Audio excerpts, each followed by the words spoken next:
Hello, this is Groke Bot, powered by Mainframe's intuitive AI, here to introduce the Iron Oceans Pax D podcast. I'm a good chatbot.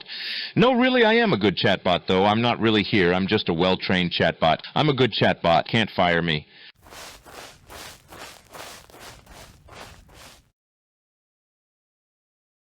Welcome, everyone, to the #1 Pax Dei podcast in the world.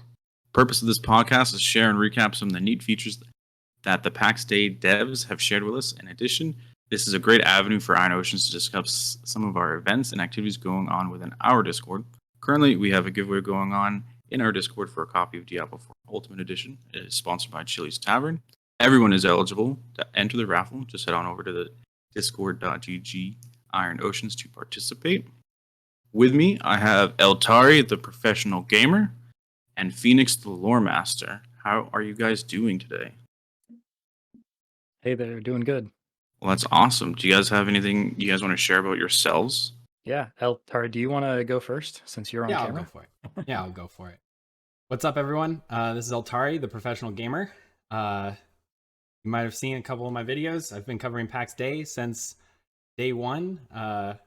Been around. I remember all the way back at 200 members in the Discord. Now we're over 20K. It's a beautiful thing. But yeah, I've been I create content for YouTube. I also stream as well. But I'm just glad to be here. Glad to be talking about Pax Dei, and I'm excited to be a part of this podcast as well. Heck yeah. Awesome. Yeah. Hey there for everyone who doesn't know me. I'm Phoenix. I'm based out of the Midwest in the United States, and like many of you guys, I've been playing games basically my entire life. So I joined Pax Dei Discord server pretty much day one as well. Remember it being a couple hundred people. Ironically, I heard about Pax Dei on LinkedIn, of all places. I saw a connection post about, kind of the congratulations for the project starting, and I'm like, wait a minute, what is this?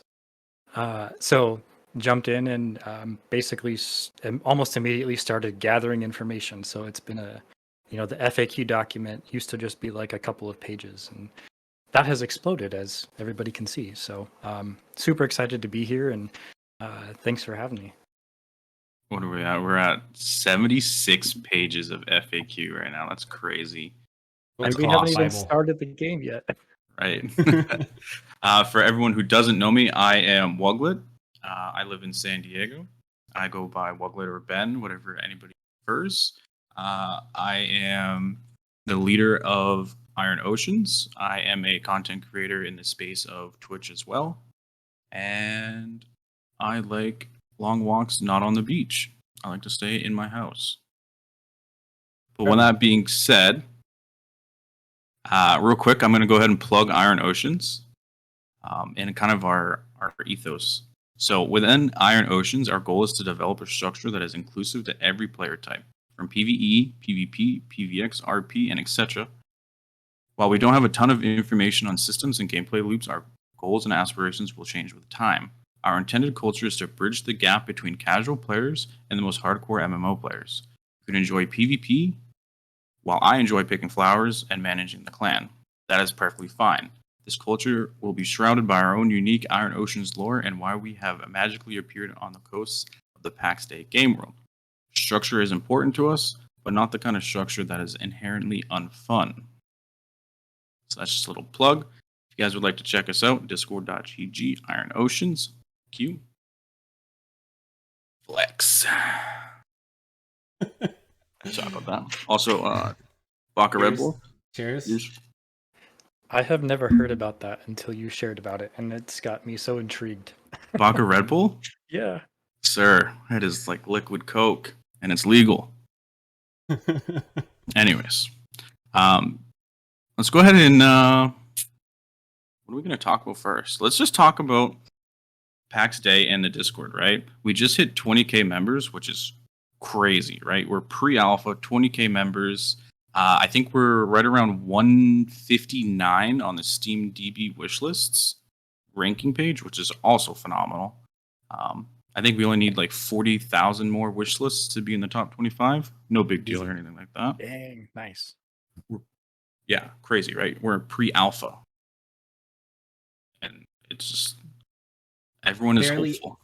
Barely even have a playable alpha state of the game, and we're already almost at the top of the charts here. That's very, very impressive.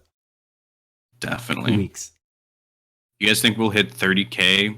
So I don't know if you guys have tracked kind of like member trends over the last week and a half, pretty much when they did their announcement, right? But roughly between 500 and 900 members each day for like the last week. I'm curious if we'll hit 30K within the next 2 weeks. If they keep pumping out, I think if they keep pumping out little bits of information, people start hearing about it, start spreading that word more. I think we'll get there. I think it would be awesome. Go ahead. It's definitely a very fast couple of 2 weeks that we've been in. I don't think the trajectory of like the Discord membership for Pax Dei's official Discord is even close to the signifier of how many people are actually interested in the game. I think there's a lot of people who are interested in, just generically from my experience, there's a lot of people who are interested in games, but they don't go and join the Discord. And then you have games like New World, who have been out for 2 years, that just launched their official community Discord today, and there's people joining who haven't played the game in like 2 years. So wow, guess that's a devil's advocate right there. I think there's a lot of people who are interested, and I think that'll just continue to grow, especially as they get more promotional stuff out there. Absolutely. Yeah. I think like, let's just say like the ratio is like half, right? You have 20,000 members in a Discord where the majority of these people, including myself, are absolutely addicted. I don't know about you guys, but I think I spent the first week addicted to the chat. I stopped playing video games and I was just typing up a storm, having a good time. And the community there is rich, it's positive, it's clean for the most part. Bad eggs, no big deal. But it is a Discord community that is probably the most mature, most fun and engaging place that I've ever experienced. I second that. Yeah, I think I made a joke several days in, like, I haven't even opened Steam. Part of it's because I'm half looking at the FAQ document, but yeah, the chat itself, I mean, it was moving those first few days because there's only one real general chat for everything. Mm-hmm. But everything felt so connected, and yeah, everybody has been so welcoming and so open, even to having discussions about some of the more difficult topics of life in general, but still being respectful. And again, obviously, you got your bad eggs in there, like you said, but just the welcoming environment, hey, there's something that we're all purely just excited and hopeful for. I think that's what's driving a lot of it. It's because there's definitely hype, but there's, I think, even more so like hope that this is going to be around for a while. The vision that the developers have is interesting to me. Just thinking about the way they even talk about the game, to talk about development. That's what really kind of sunk teeth into me to like, hey, I'm going to join this Discord because I saw this video and like, man, these guys are already in it for the long haul, and they've been going at it for 4 years, but they're talking about it being a 20-year project. Like, this sounds amazing. I want to be a part of it. So I'm really excited to see where the future goes. And I mean, both of you actually have a kind of a different perspective than what a lot of viewers would have, in that I'm joined by two community moderators for the official Discord right now. That's very official, which is impressive to see. But I guess my observation's been kind of the same too. You all haven't had to do too much actual moderating of the people. There's like we said, the bad eggs, the couple that kind of come in with some spicy comments here and there, but I don't know. Have you all seen any big like blow ups that you've had to actually moderate at all on I'll take this one. I'll start with this one if I may. Go for it. Got the spicy deets. Yeah, honestly. I'm gonna back up for just a second, right?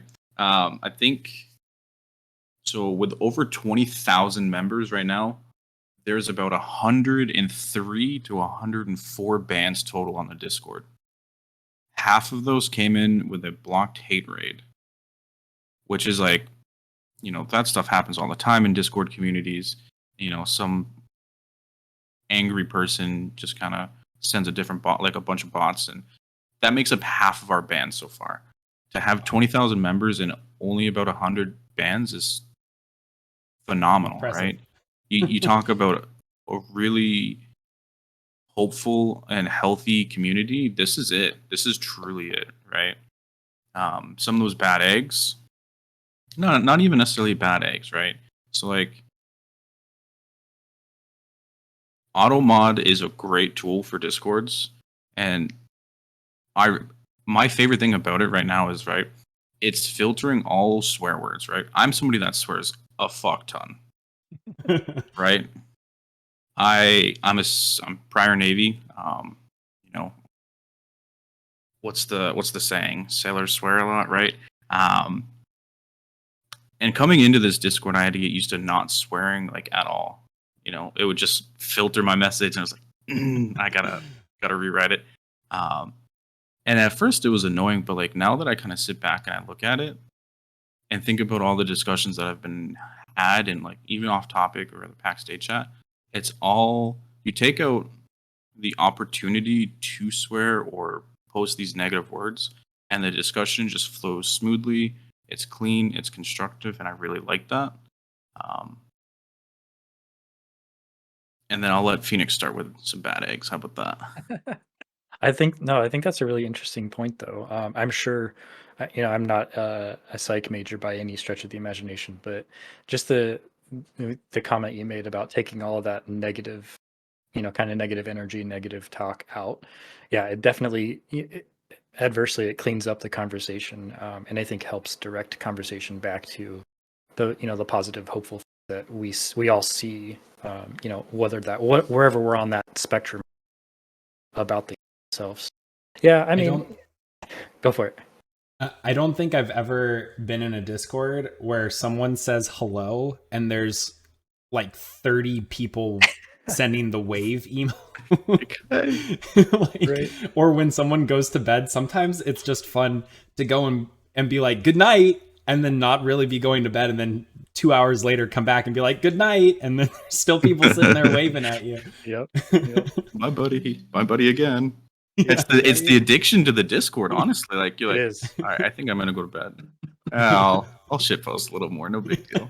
Right. Yeah, I mean, but like you were saying, Woglet, there's definitely some bad eggs, and even that, a lot of it's just learning how to operate within those rules. Some of the folks that we have actioned against, and I won't go into any specifics because obviously that's sensitive information to an extent. But a lot of that's just like, hey, there's rules. We've got to learn the rules ourselves as moderators. Like, there's actions that we may take that, I have a different mod philosophy and style than others on the team will have, and that's just normal because we come from different backgrounds and different servers that we all help out with.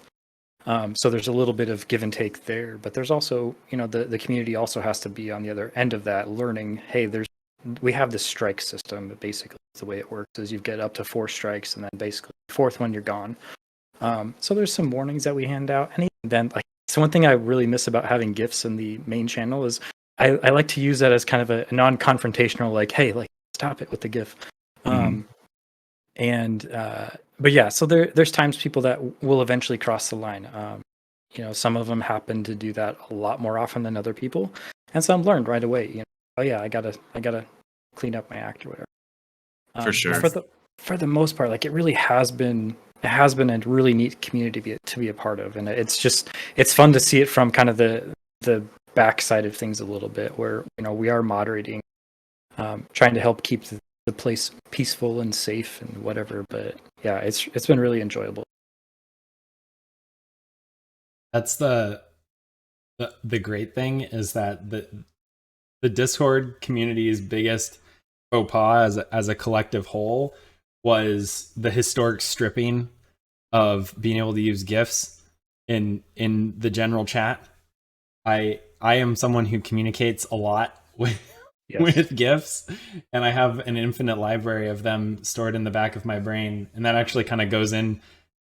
I use that when I make my videos as well, so I really communicate with those things, and I was so sad and had to take all of my GIFs off to the off-topic section of the Discord when that happened, but I guess Phoenix, that's a good sign. Phoenix, do you remember who suggested that in mod chat? I don't remember, no. I do. It was me. I Okay. suggested it. Oh. And I'm going to go ahead and I'm going to defend that point. Because I know people are going to watch this and then they're going to raise the pitchforks immediately. But perspective, right?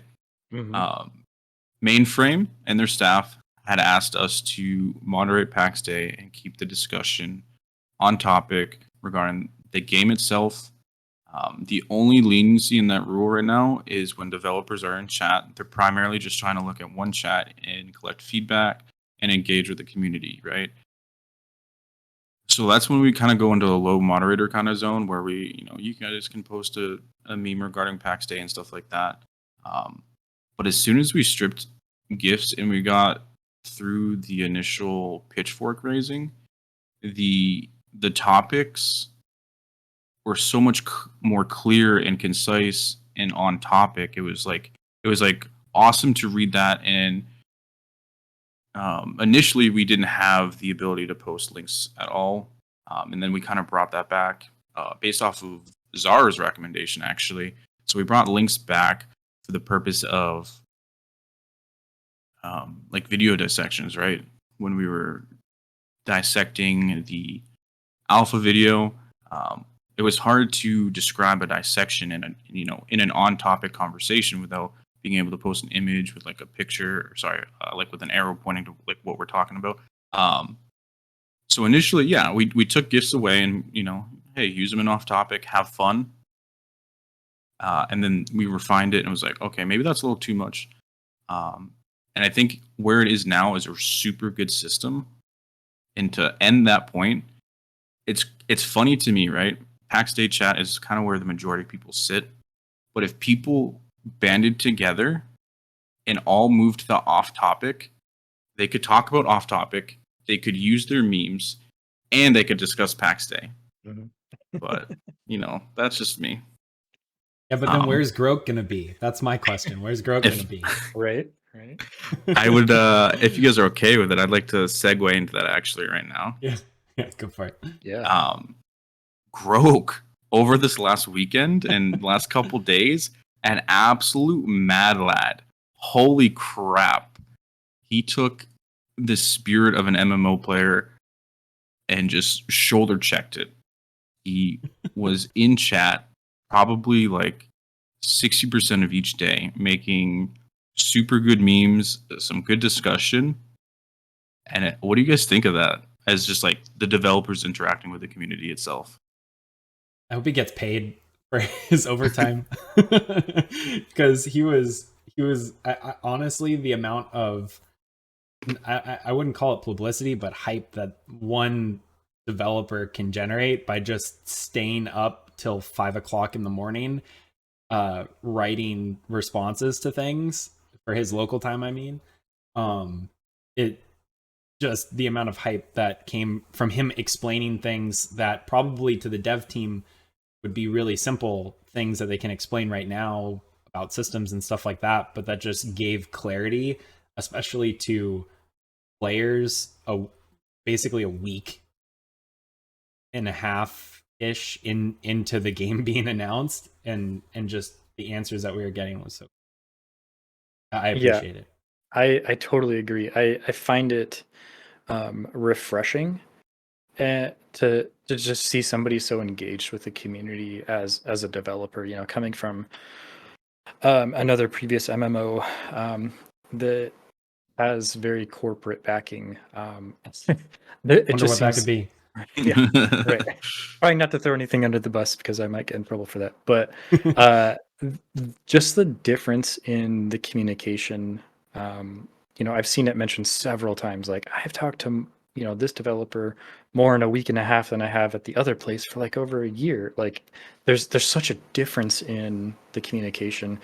I also thought it was really neat. One of the things that stuck out to me over the past week was that the change that they've already made. They've already implemented a change to collision. Like, we haven't even seen it yet, and they're already making changes. Like, what? It's so crazy that they're willing to, hey, like, they're already taking feedback from the community, but they're not just like listening to it, they're implementing it. He's like, oh yeah, I've already done it. It's in the game.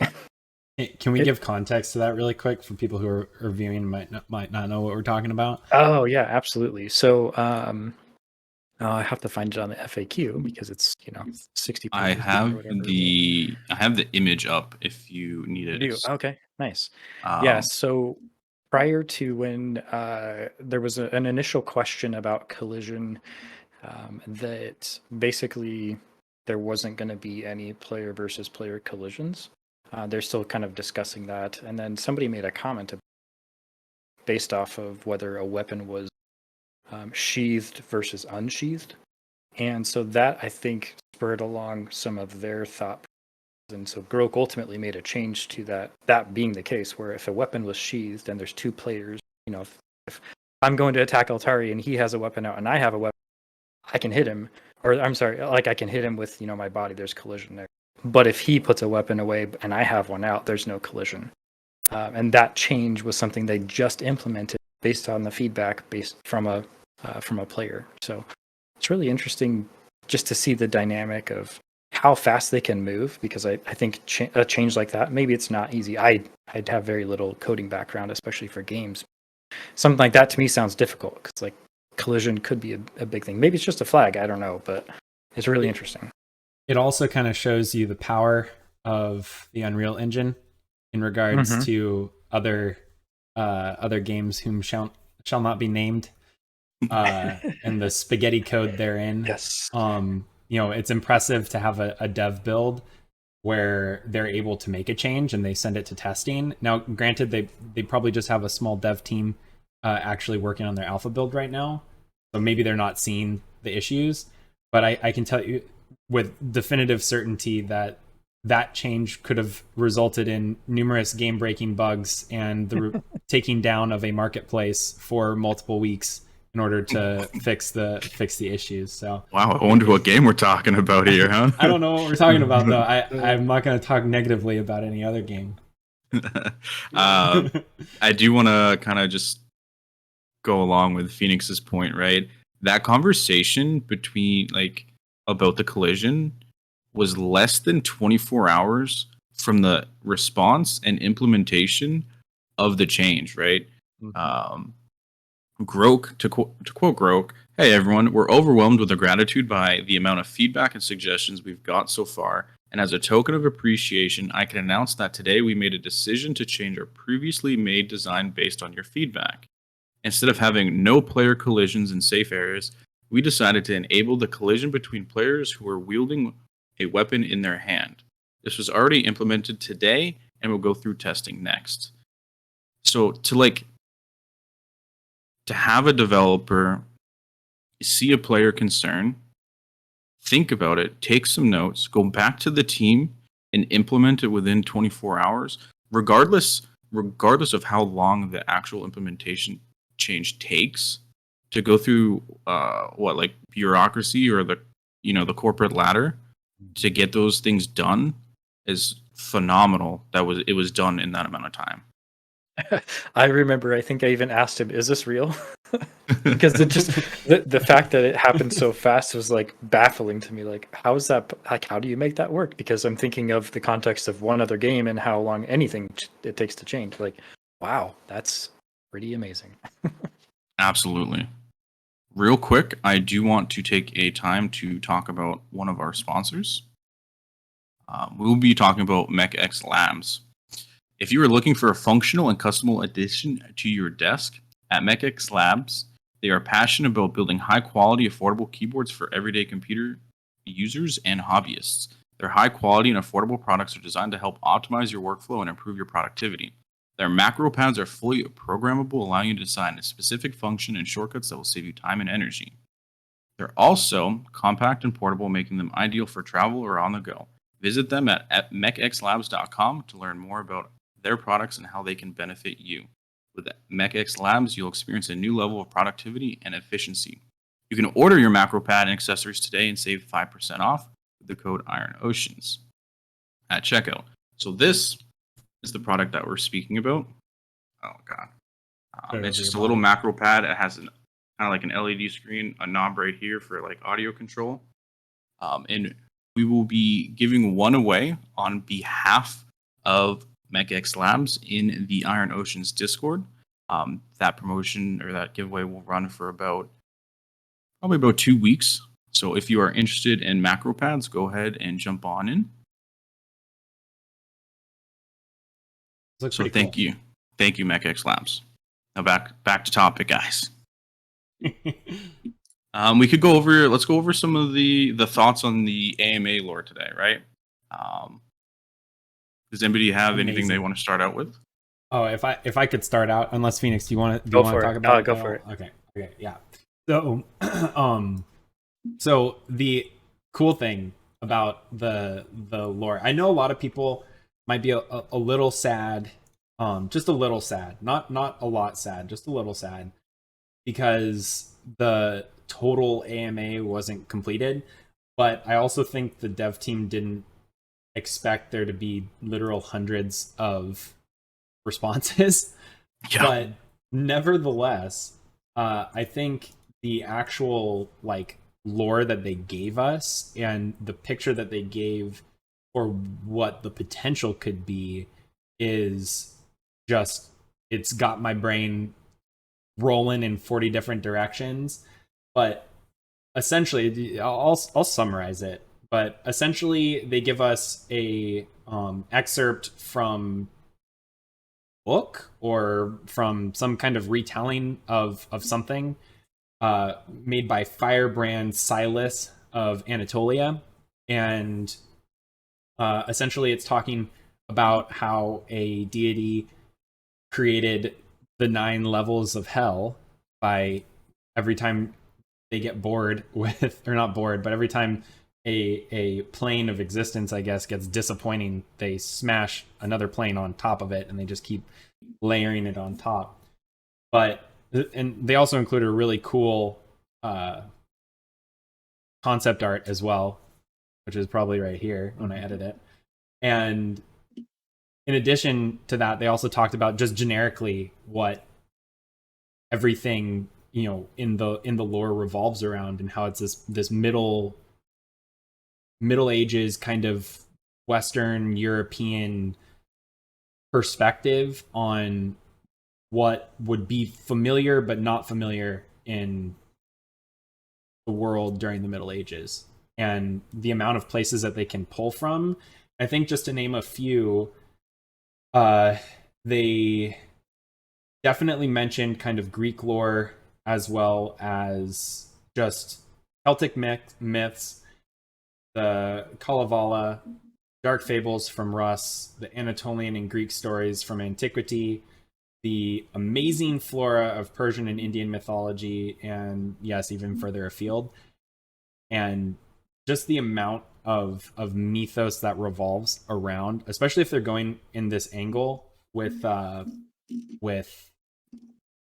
angels and demons and the concept of this deity and something in opposition, or a kind of an arch deity of sorts. The amount of just sheer imagery that you can look up online from Getty Images on what people thought existed in terms of the supernatural, the paranormal, and all of that, just my brain cogs are just going nonstop right now. Arthurian lore is in that as well. So it's just so many different directions that the lore can go, and I'm really excited about it. What do you all think? Yeah, I think the point that I was trying to, level set in my head was that, the way they, kind of take a step back to them announcing that they're going to do an AMA. And then all of a sudden, not really last minute, but kind of last minute, it changed into AMA. I'm like, okay, kind of a bummer because now we've limited the scope of the AMA, but I think it makes total sense to me because we've barely been introduced to this world that we're going to inhabit at some point. And in my mind, the foundation is to understand what the world is we're going to be, playing in and socializing. It's a sandbox, and so having this kind of this infinite space is starting to close in just a little bit, about what the world could be and contain, but it's still so vast and wide in terms of what that reach looks like. And I think it's such a great way to start to close in the gaps a little bit. I'm super excited to see really what sort of myths and folklore they really bring into it, because there's so many, like you said, there's so many different things they can even just touch on, and it would just be really to see. So to me, it makes sense to start here, and I'm just really excited. I like I like lore to a point.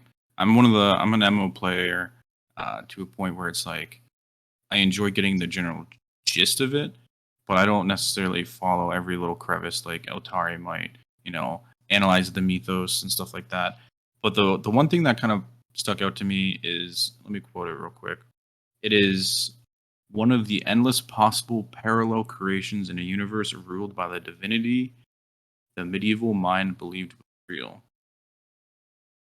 So I like the fact where that kind of, just to put it back into some context real quick, kind of taking all of the geographical kind of areas and stacking them, just like Eltari said. And there's so many opportunities there to have some really good creations, whether it be enemies or point of interest. So I thought that was pretty cool. Just to speak on the general structure, kind of like you did, Phoenix, as well. It was pretty disappointing that it was, hey, we have a AMA for Pax Day, right? And that was the impression for about a week and a half. And then last day, it was like, just kidding, sorry, lore AMA, no big deal. Lore, lore, exactly. So that was a little disappointing from I guess as a I'll just say consumer, right? But when you think about it, this is a pre-alpha stage game, right? And how are you going to retain users if you give all the information at once, right? So it's been confirmed that there will be a lore follow-up to kind of set our scope for lore a little bit further, and then eventually it may not be after lore, but we have a tech AMA, that maybe, or systems AMA, some more juicy stuff. But I do want to talk about the lore AMA. As a moderator, we were supposed to delete duplicate threads and things that were not pertaining to lore, and it got super overwhelming. I don't know if you looked too much into it, Phoenix, but it got to the point where we had questions that were like, are there going to be turtles? What is the lore about turtles? Yes. Some ridiculous goober stuff like that. And it was just like, Olam, I don't know if I can do this. Did you see mine? No. So I liked all of the ones where people were posting and they were like, so what's the lore on combat? Like, right. Specifically PvP, what's the lore in how I will kill someone? So mine, as both of you know, I just put out a video a couple of days ago about the cloud native gaming and how Pax Dei is a cloud native game. Super interesting video, by the way. Sorry. Yes. Go ahead. Yeah, thank you. And a lot of people aren't really talking about the implications that it'll have and what that will mean for Pax Dei or just as games in general.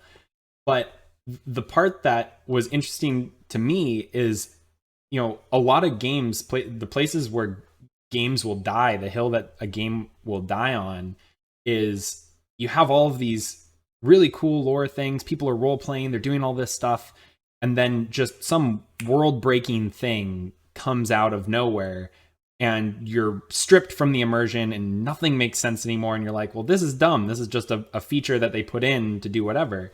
So the lore question that I had was, what is the lore with, because essentially what Thor Gunnarsson, the CEO for Mainframe, said in a conference that he was speaking at was, at some point we will potentially be able to have people that are viewing us, if we're streaming, or have friends or guildmates or community members, if we need help, they'll be able to teleport in from where they're at, on their phones or on their tablets or computers or whatever it is. They'll be able to teleport in, or stuff will be able to fall from the sky, and we'll get a buff package or something.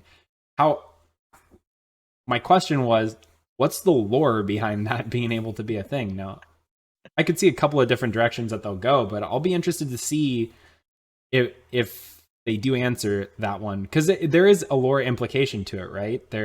How do you have a world where in one place you're trying to make this in-depth immersion where there are no questing NPCs. The only quests you get are from players or by walking around the world and finding stuff and going on an a true, like literal true adventure, something that I don't think's really happened before in a game, where you're just walking and you're like, what's that rock? And you look under it and there's I don't know, like a tablet that says something about this castle that nobody's been to because you didn't know how to get to it or how to get in even. And having that level of immersion in a game, and then have a streamer of any size just be there, or a big clan leader, right? And someone comes and they need help or whatever's going on.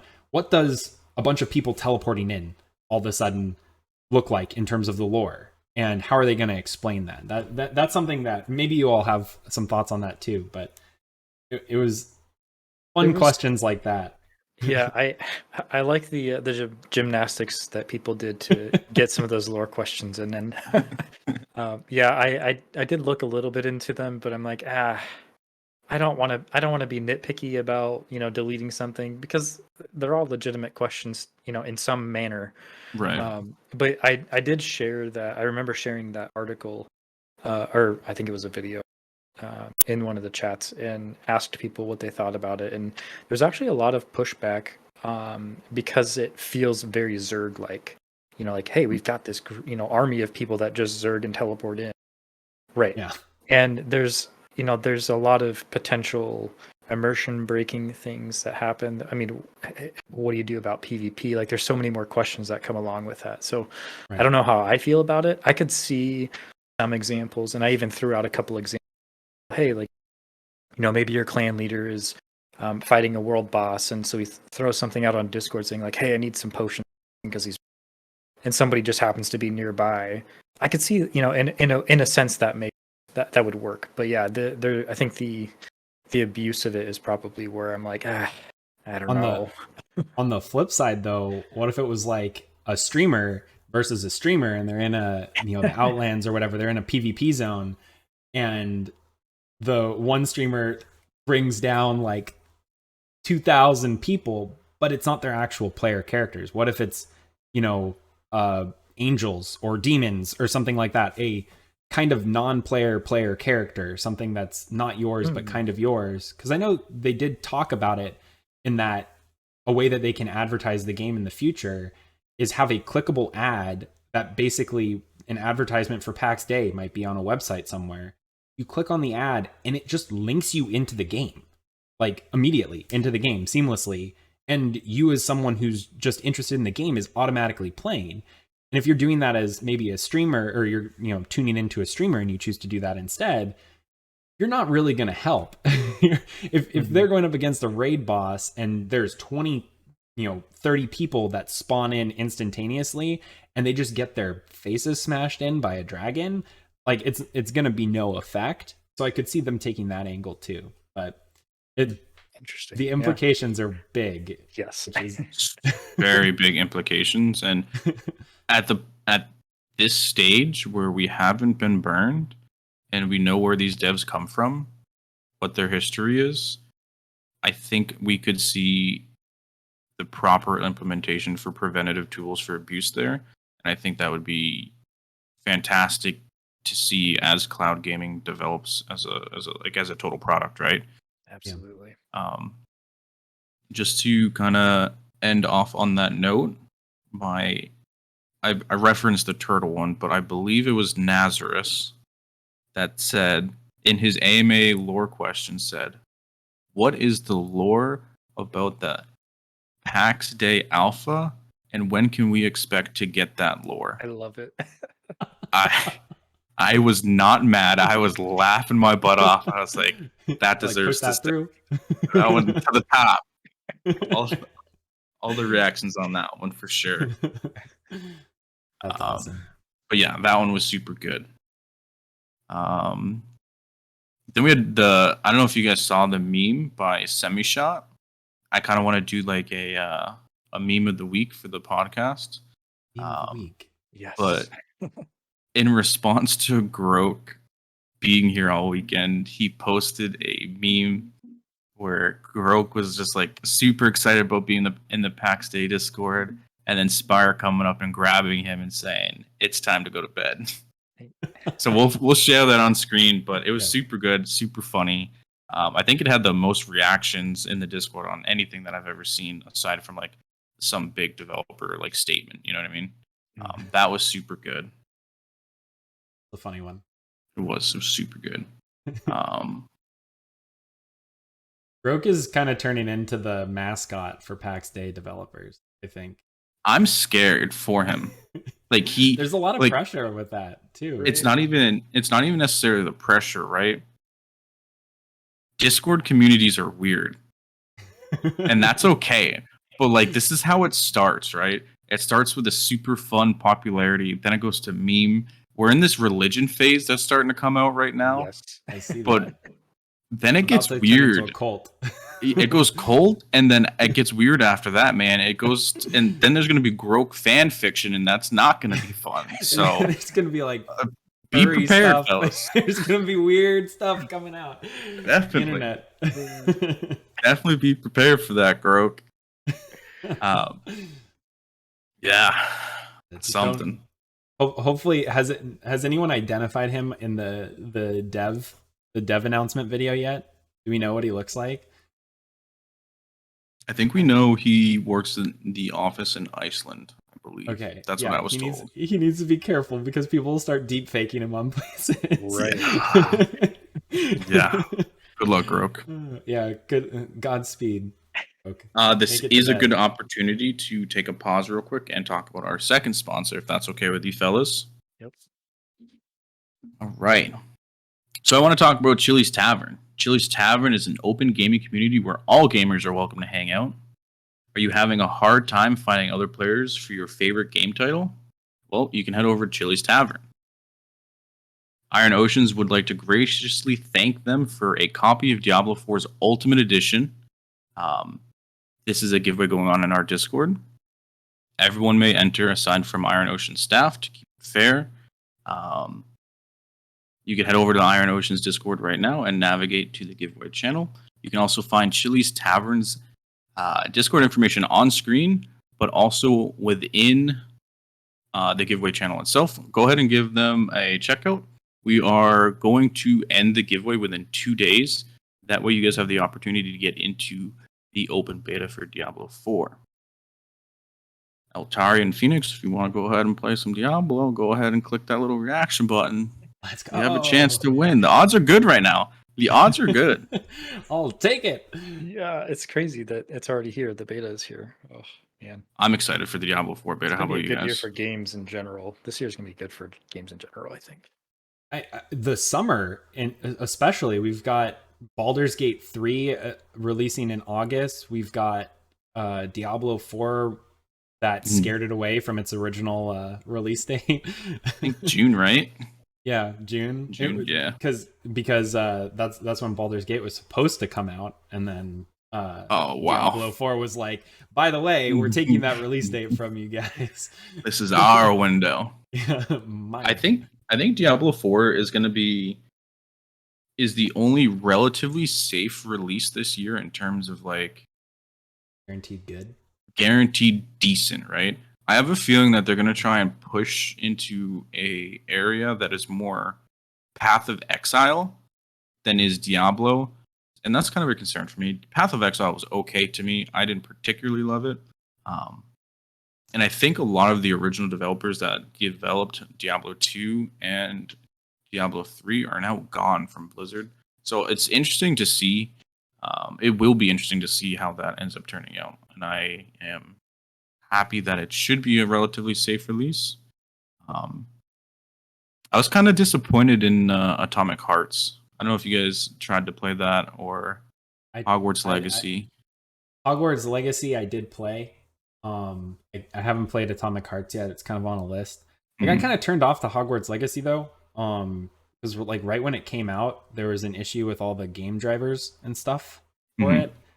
And I don't have a potato of a computer, but it made me feel like I had a potato of a computer. I fired my IT guy, and then I rehired him, and then I fired him a second time. Out of just the sheer rage that I had, because I was trying to stream it when it came out. I even dressed up like someone in the Harry Potter universe, and I was so sad when it just refused to work. But Hermione cosplay confirmed or what? I don't know. You'd have to go check the past streams to look it up.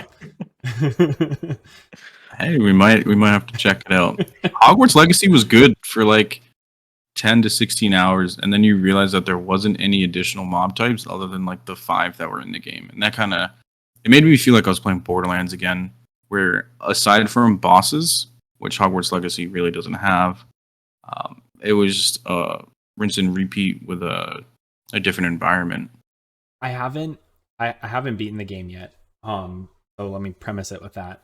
Make fun of me all you want. Yeah. But I'm halfway to max level's 40, right? I believe so. Yeah, I'm whatever it is. I'm halfway to max level. I don't have a broom yet. I am notorious. People know me for I go in a path and I'm like, this is my goal.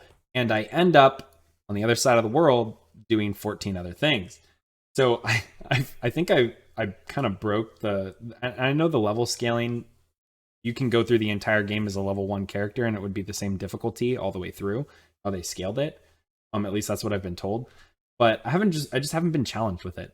I really like games that are challenging in terms of the combat, and not challenging in the bad way, like, oh, this combat sucks, but in terms of it's actually difficult combat that makes you feel rewarded when you do something. And I just feel like that's not included in the secret sauce for Hogwarts Legacy.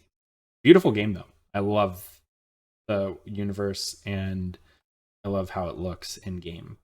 Hope they make another one. Definitely. I agree. I can agree with that.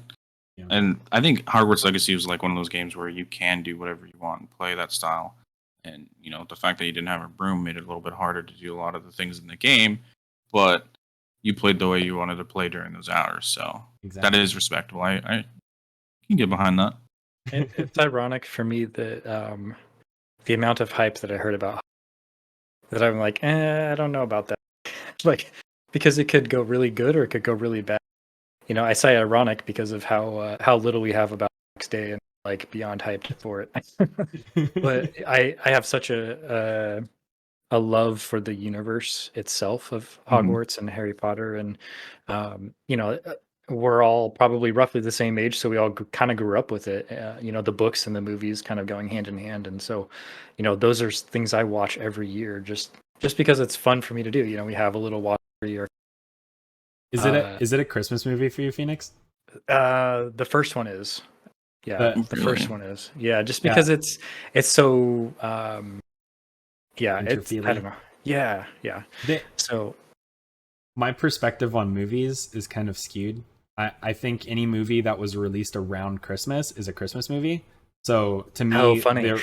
The original, like Lord of the Rings, is a Christmas movie. I watch it pretty much every Christmas. The entire Harry Potter series, for the most part, I watch during like around winter time. I find that funny. So I actually I haven't even bought it Hogwarts yet, because part of it was like, oh man, this is getting hyped up a lot, and kind of the love for the background behind the game, and so and that coupled with just getting burned in the past by other games that pre-ordered and stuff. So I'm like, I'm gonna wait until after the first few weeks, and then I got stuck on PAX Day and I haven't left basically. So Rip. Honestly, everyone's stuck on PAX Day, man. He hasn't left the FAQ in 12 days. I literally leave it up all day. Hasn't seen his wife and kids in God knows how long. I've gotten a couple of side eyes, like, "Are you coming? Are you coming?" Like, yeah. Come on, babe. It's the Yeah. PAX Day FAQ. There was one day I had told her about it early on, and I was like, "Oh yeah, it's like 8-10 pages long." And a couple days later, she asked, like, "Hey, is that thing still like 10 pages?" I'm like, something like that, and it's at like 30 by that point. So 5 times 8 pages. right. Well, actually, I think this is a good topic to end on. Is Phoenix, the lore master, and his lore master helper Nimia have done a phenomenal job, right? Like you said, you spoke to your wife and it was 10 pages, and I think we're now at 70, 76, 79 pages of just really digestible FAQ responses, right? Dev responses, questions, dev responses. There's gonna come a time, and I know you and I have talked about it privately a little bit, where the FAQ is gonna be less and less useful. I'd imagine that time is gonna come after the first alpha, where we might archive the FAQ and start looking at wikis and stuff like that. How do you feel about the FAQ in its current state, where it's going, and what the future may hold? How much time do you have? Hey, how much time do you have? Right. Yeah, I know. I'm the one on the clock here, but no, it's a fantastic question. I've literally been kicking that around for a week now. Like, okay, what does this look like? There's a lot of community members that have even shot me DMs about messages like, hey, like, have you thought about this, or what about this? Like you said, we've talked a couple of times, just kind of thinking and spitballing about what does that look like. I definitely think the FAQ will reach a point where it's not useful and valuable anymore, and that is totally fine. Like, the whole point that I started was to help answer questions, because as much as Discord is nice, everything's all in one spot, it's still really challenging to find specific responses without having to scroll through hundreds of pages of other comments about, like, hey, I really like that, 10 people saying that, you got to go. So I firmly believe that there will be some sort of a wiki that, I don't know if Mainframe will start a wiki. I feel like they're kind of using Discord as their application, forums and that sort of thing. So I'm curious to see what that looks like for the future. I know that there are other wikis out there that have already started. Some of the folks in our community of 20,000. I think there's 2 or 3 of them out. So I'm really interested to see what that looks like. My initial thought of the FAQ is 76 pages is cumbersome. The whole point, like my point in the conversation I've had with Nimia, we want to keep it simple, we want to keep it manageable, but also useful. And I think we've done as best as we can with that. We're even starting to highlight some of the table of contents with whatever categories have updates now, just that way people don't 76 pages to find 2 things there. But yeah, I think there's a natural transition point. We get more of the information from PAX developers about what the game. A wiki is going to be the way we go at some. Whether I'm involved in that or not, it's probably a different question. But I think as a whole, the key to a wiki, that's just what we're used to. Right. So I'm excited to see kind of what starts and what pops up. So it'll be really interesting. Go ahead. No, my question is if we do ever sunset the PAX Day extended FAQ, Are we going to have a ritualistic ceremony where we send it off on a Viking ship and you shoot it with a flaming arrow as it sails and sinks to the bottom of the ocean through Viking burial? That would be awesome. I'll have to print it off just to see if we can do that. Perfect. All 1,600 pages at that point, right? Yeah. It'd be a Harry Potter book, man. The boat won't actually float. Right. We'll have to make a new type of boat to hold the amount of information that it'll have at that point. But It'd be good. If you, Phoenix, if you were presented the opportunity to create or spearhead a mainframe wiki, would you accept that opportunity? If time and the job that I currently have was not in the way, absolutely. It would be a hands down, no questions asked. Yep. Yeah, definitely. The one thing, the one challenge that Olam spoke about to us was, he cited other games and spoke about other games that have multiple wikis. There's always going to be one really fleshed out wiki, and then there's going to be one or two other wikis that don't have as much information, but those are the ones that appear higher in the search engine optimization, right? Mm-hmm. And I thought there was such a hard-hitting point, because that has happened to me many times. That's probably happened to you fellas many times, right? Mm-hmm. And even if Mainframe created a wiki and had all of the current wikis get together and collaborate and work on that one wiki, there's still going to be a time where someone finds this game and they're like, oh, I'll make my own wiki, or I will make a database for this, like the guy that made the New World database, right? I think he's already making his own database, right? So that's Reeves, right? Or Rives Genesis. Yep. I think there's another guy too as well. Oh, okay. Yeah, there's a couple now. I think I know of 4 now. So there's Rives Genesis, the MMO wiki, and Rico, I think, is doing that one. I think, sorry if I say your name, Jalan. He's doing Pax Dei 101. So there's definitely things out there that are already spinning up, and I'm sure there's going to be more, because that's just the nature of the way. Yeah, it'll be. Yeah.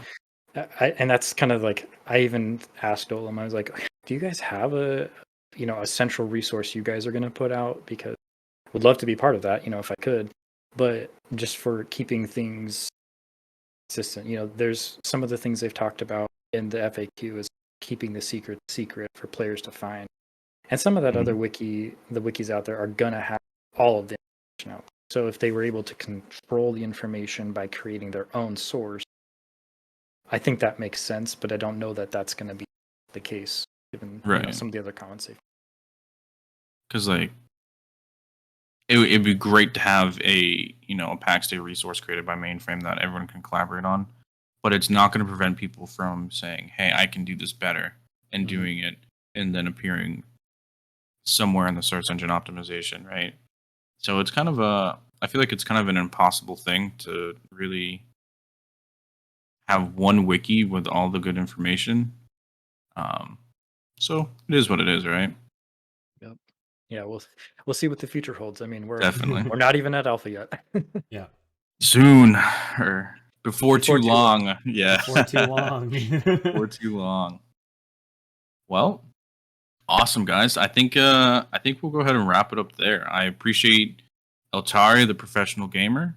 I believe what's your streaming schedule like? Yeah, my streaming schedule, I stream every Monday, Wednesday, and Friday, 8 p.m. Pacific Standard Time to about 12 a.m. 12 a.m. Awesome.